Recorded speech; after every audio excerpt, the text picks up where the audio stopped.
eebow aroos cuukin waa calaf gobaadeede cadarka iyo diibka qalbigu ku cokanaadaaye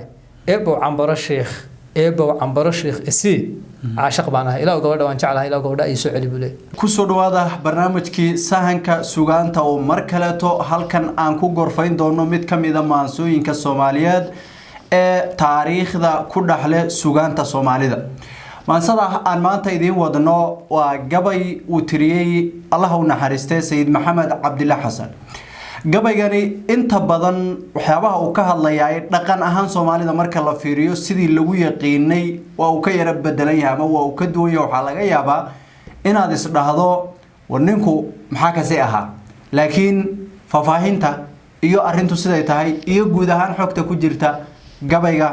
ayaan ku eegi doonaa saaxiibka Qaasim ee garabkayga fadhiya Sheekh Qaasim soo dhaw waxaan wadnaa maanta maxamedow aad baan ku salaamayaa saaxiib adiga daawadayaashaba daawadayaasha inta tiri baa ku filan wixii fariimo iyaga in la wadaagayo wixii erayo cusubna way noo reebi doonaan waxaan mar walba ka mahad celiyaa dadka inagu xiran waa suugaan yahano taladooda iyo toosintooda mar walba waan ka mahad celinaynaa maanta sheekadan aan rabnay in la wadaagno waa sheeko suugaan ka hadhay suugaanta Soomaalidana inteeda badan boqolkiiba 99 waxa la oran karaa qisay ku soo baxday gabaygu ama taariikhdu ama iskama soo baxo macnaha keenay ninka markuu gabayo waxba ka keenay markuu geeraarayo waxba ka keenay markuu hees macna sameynaysa curinayo waxba ka keenay diraagowgaasna waa sida waxaan u sheegay hadaan gabayga uurko biki arabi ka keenay waa oran jiray waxa kale oo jirta sideedaba sheekadu xitaa hadda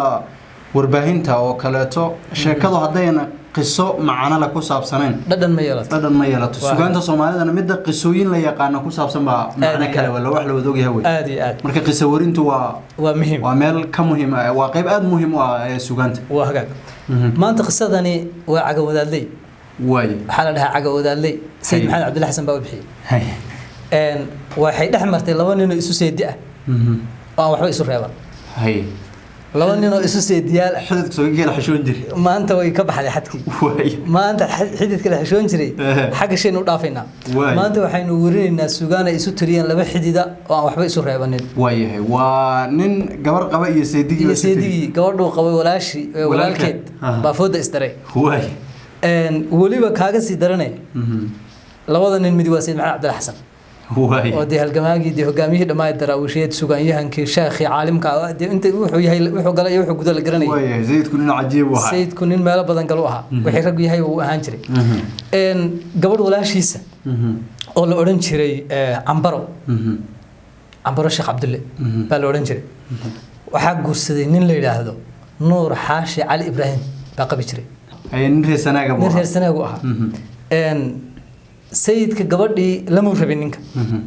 sababta isku qoomeen ma cadda laakiin sayidka gabaygiisa waxa ka muuqata in ninka caay jiray oo flagaadeyn jiray gabadhuna aysan nacfi ku qabin oo nin saboolana ahaa ninaan weela waraabiye ah oo maartay aan waxna galin waxna gudin inuu ahaa ninuu iska maartay uu liidayo sida gabayga ka muuqata waa nin la uu liidayo wuxuu ku liidnaa nin ku liidan buu ahaa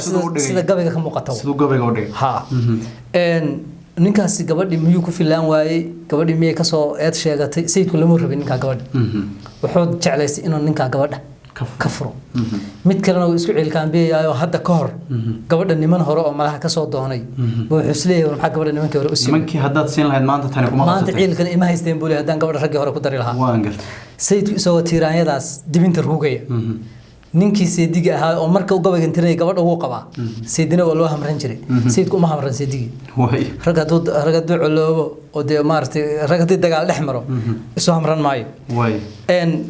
waynu falanqayn doonaa markaynu maansada akhrino bal wixii ka soo baxay iyo fahanka inooga soo baxay daawadayaashana waa u dhaafi doonaa wixii hoseeya wuxuu yiri sayidku marka hore uu baryootay ilaahay buu baryayaa waxyaabo badan buu ilaahay weydiisanayaa gogolgiisu waa barya waa toogmo wuxuu yiri eebow adaan ku cawdo ku calaalay cunsurtii aan leeyahay adaan ku cuskanayaa arabkayga eebow quwee caadil baa tahay ilaahay arabkayga quwee ويه وهوشان أن صوّد إله وحوي إله عربك قوي إله مقبولة كذلك أو شيء إبو عافية عافمات يقول عقيبة يسو إبو عذاب آخرية عذر هيكين إبو علم جوان ربا عالم يقيل إله وني وحبرته علم يا ثاني إله يقيل eebow caano iyo wiilal iyo curada hay waaye eebow cayr adduun waa bele ee coodka hay dhaafin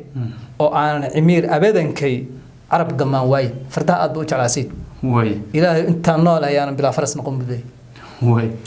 ya eebow wuxuu oo aanan cimiir abadankay عرب جمان واين عرب وفرس مدبديسي كم عمري أنتو جري له يانا فرس إلى فرس الآن هدي واي وجديد كيسيدي إبو أراس عوكن أدون كيف كنت عايزني هذا إبو أراس عوكن وعلف جبادية عذر يديب كقلبي وكعكنا ذاي إبو عنبر الشيخ إبو عنبر الشيخ السي عاشق بعناها إلى وجوده وانشعلها إلى وجوده يسوع اللي بلي واي يا ولا شيء إبو عرضوب كي مجيو عجوده ليه gabadhina cagawadaadley ku sheegay talaabo cudin oo sida culimadu degan miisaan kale u socotay u talaabsatay u edebsan tahay culimadu edeb baa lagu yaqaanay si u edebsan saas uu ka wada aniga ila tahay kulli daawadayaashuna ay ka safal celin doonaan eebo urduubkii magayo cagawadaadley eebo waxay u cawareen caala dooralehe eebo cidla loo diray inanta ii caymi gabadhin qabo oo reer ah oo meel degan buu xuleeyay eebo cidla loo diray inanta ii caymi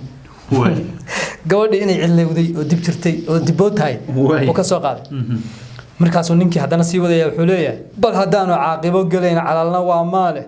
oo uu ciyaal yahay nafluhu kala cibaaroone ma cisaartankiisa u xilan awr waa isaga eebu ninkii inuu nin waxba dan yarayahay ku sheegaya waxna uusan gudin waxna galin waaya ashadii hadaan gabadhayada cali garaadsiyo كلو حدث كلام علاقة عيدا إجداي مرنا إيماء عيان سيد علاقاتها واي مرنا إيماء عيان سيد علاقاتها والقبل هذا هذا نكا سين لها بابا إدام الهيد بتاعي أنا كنسيو نكا أحرطها إدام الهيد إن جراد عليها علي جراد كاس بوجا إن تاريخ ذاك السوق حقنا إن الشيخ جامع عمر عيسى سوغان تنقرأ مو عدين كوي هاي هسه شيء مالك على أو لفاقية كلا سيد كم وقتها إنه كوضع إن محمود على الشرع إنه كوضع على جيابه وواحد عكرة عشادي هدان قبل يد علي جراد سيو كل حدث كلام علاقة عيدا إجداي مرنا إيه معاين سيدي علاقاته إن على شراكها بنا عمل كقار كيسي وعاوكم عيل قبين مدب علان ليه السيدة أنيقا بأشي ورد كيما سيو وهي السيدة أنيقا بأشي ورد كيما سيو ورقبض هدان ننكي هرسين لها إن كاين على شراد مدين وهذا كور قبض ملا لغا صدوني مسيقا هدان ننكا سين لها ما أنت تنيمة تغناتين بولي إن أباسو فرينت أقويني أي قدبيني سمرك لقيمة إني سوغان قروح بدن تاي وحاوي waxay qayb ka qaadan kartaa xididka isu gabiyay xididku inuu isu gabiyo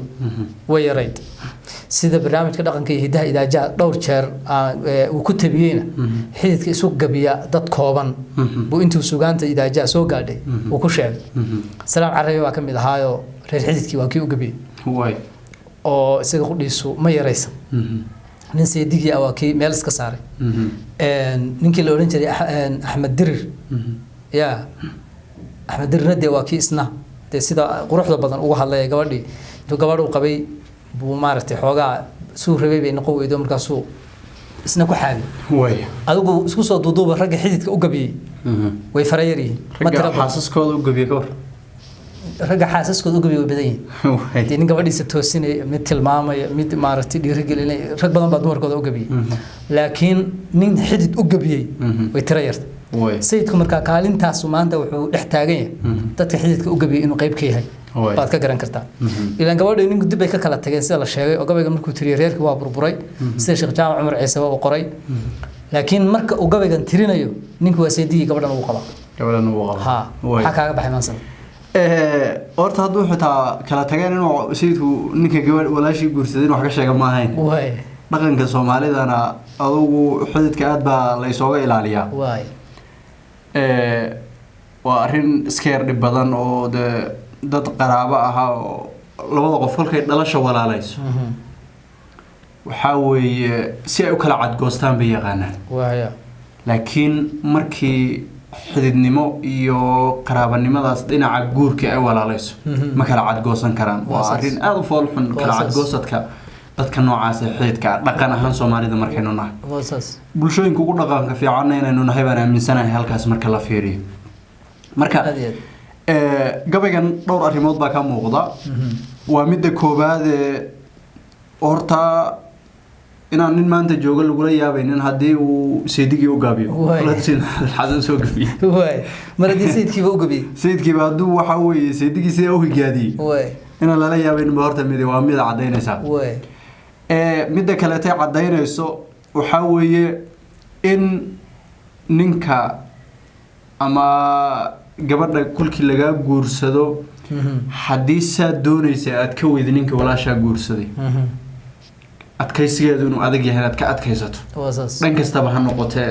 ama danyarnimo iyo gabadhii oo diif iyo rafaad iyo ilmihii uu ka muuqdo ama ninkan oo colaado iyo dhib idinka soo dhaxay adu si kastaba ha noqotee dulqaad bay u baahan tahay hawshaas waxaa kaleeto gabayga ka muuqda in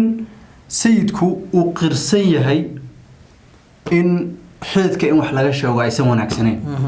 isaga laftiisa qirsan oo عيد يقدين لها كله عيد يقدر يواكن له عشدي هدان قبل هذا علي قراتسي كله حدث كلام عالقة عيد يقدر يواكن حدث كلام عالقة عيد يقدر حدث كلا عالقين سيدك سجى شيء سجى عالقة سجى عالقة لكن وحماشة هدنا كم مقطع إنه هرتي قنية كافو جسا هيدو إنه سيدك وحواها قردامة إن كان هراء قبل وحور ترسني وحترسني يبقى هدنا أرجع كم مقطع وأساس isagii marka taasna qiray xaqana waxa weeye uu qiray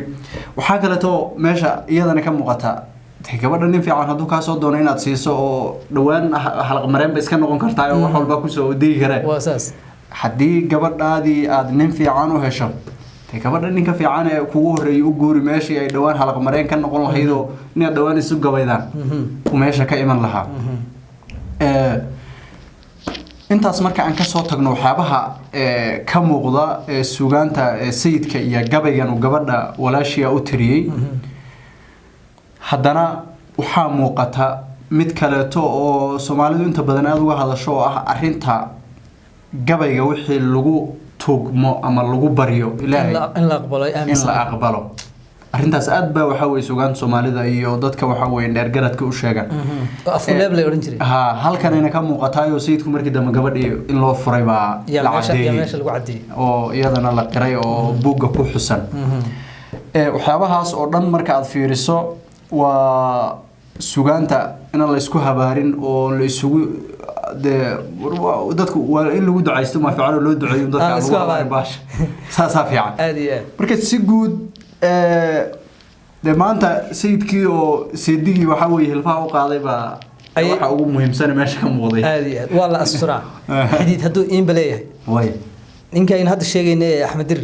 ba markuu reer xididkii u gabiyay buu aan carab marxaati gashada isagoo rabo inuu marxaati furo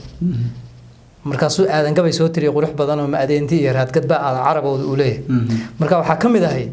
waa la asturaa xidid haduu in baleeyahay wakaas أنا عارف ملاك كسحنا سيدك دقن كالصومالي ضمان ملاك سيدك آدم بكسحنا آدم بكسحنا آدم وحي يقول والله أسطورة أنا حدث هدو إين بليه كل أنت أنكسر نحبر باري دقن صوماليات يو هول أنكسر برباري أنكسر كعي وحفي عن ما أنت حدث كهدو إيما يشو إن سي شرف له وكرامة له وأسطورات له لو كل جدبا في عن waxaa xalka loo keenay bayna kamid tahay oo waxyaabaha Ilaahay ugu nacab yahay dalaaqa kamid ah furitaanka waa wuxuu Ilaahay ugu nacab yahay oo meeshaas maalinkaas furin ka dhacayo lacnada Ilaahay iyo caanada Ilaahay ku soo degaysa hadana wax la baneeyay waxyaabaha loo baneeyay cawrada iyo foolxumadu Ilaahay marka cawra haday jirto waa xidid wax isku dhax sheegtay marka sharaftu waxay tahay oo dadka xididka inta kala fogaan karaan waxyaabaha la kala qasab mar kale tan ka hadli doona kullee أنا أنت بدن كل شيء ملها سلسلة قلقلو صورة هي كوير وريكتاي واي الرماء وتكويس تاع الرماء قيس كيو حيوان أدكا وجعل عليه كم يتاي مركا وحاجرتا أو ماشى كوجرتا جوركا أختي هذا اللي جو وسكير رفات بدنيه وسوي سدا كتير أدبوها حال كيسو وحاول مرة فار فيعنو wax kale tan ma aha dadkii dhaqan yaqaanka ahaa kala xishoon jiray un baa yaraaday oo dhan kasta noqoto iyo mid kaleeto meesha jirta dadkii dhaqan yaqaanka in badan oo kamid weli way nool yihiin waayaha adduunka iyo duruufaha iyo xaaladaha oo yarsi si noqday baa ku yar kalifaya qofkii inuu waxyaabo badan oo waqti hore loo adkeysan jiray maanta inaan loo adkeysan laakiin xayaantan aad u badan oo anigu kulay horeyna aan ila qurux badnaan jirin ilana qurux badnaan doonin guurka qaraabada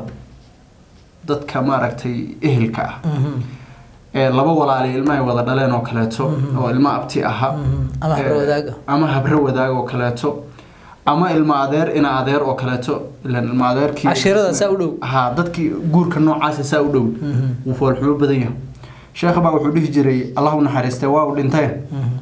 guurka qaraabadu hadii la isfahmo uu fiican yahay laakiin hadii la isku xumaado waa hoogi halaag iyo ayaan dar sababtoo ah gabar iyo wiil walaalo ah baa waxa laga yaabaa ilmahooda khilaaf iyo dhib ay u keeneen inay u wada hadli waayaan